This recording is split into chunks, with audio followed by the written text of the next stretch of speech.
The future is here. As you can see from this article title and the title of this video, self-driving Lyft rides are now available in Austin.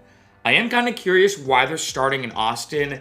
I feel like maybe Vegas or even LA or other cities might make a bit more sense. So I'm curious as to why specifically Austin.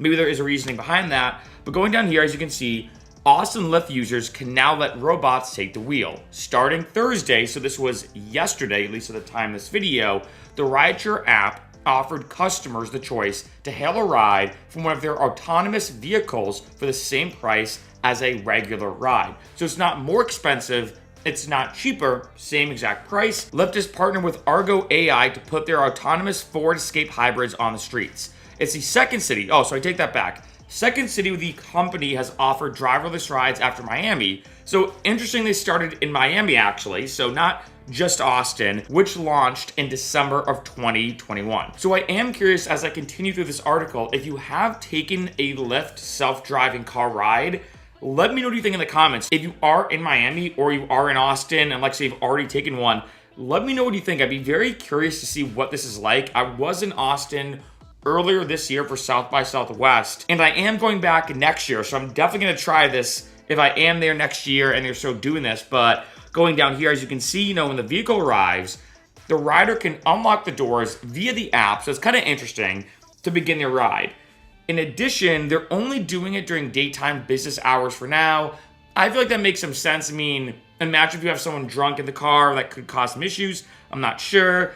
And lastly, if stepping into a robot car alone sounds terrifying, rest assured, for now, the vehicles will be occupied by two safety operators that monitor that ride. And then lastly, going down here, because I was curious, besides being the tech capital of Texas, the regulatory environment of Austin makes it relatively amenable to robo-taxi services, because in 2017, a law made it possible for autonomous vehicles to be used on the streets and highways, so long as they follow traffic laws, utilize video recording, and have insurance like other cars. That does make more sense now why it is in Austin, compared to other cities around the country. It's probably just easier when they did all kind of the meta-analysis of the laws, the rules, the regulations, and a lot more.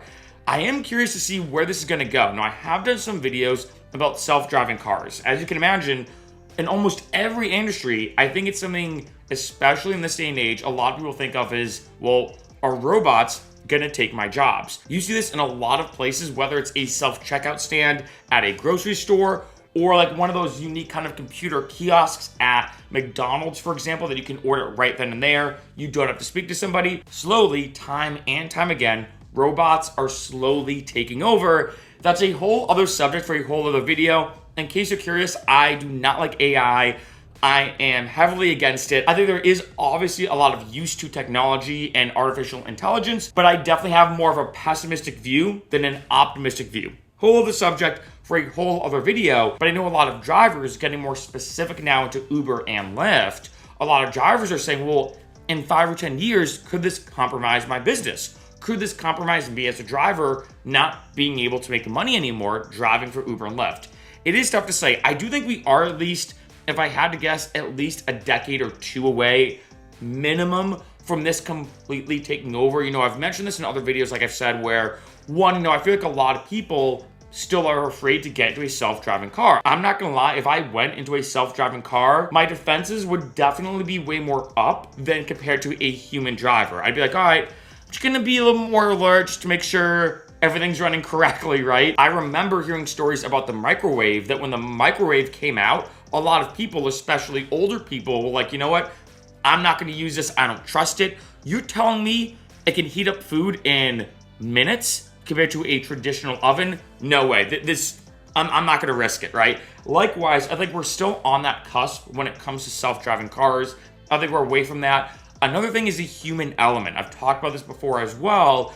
I feel like when it comes to an Uber and Lyft, sometimes for me when I'm going out, especially if I'm in a new city, I actually like talking to the driver, asking about restaurants, things to check out, having that kind of human conversation and human interaction.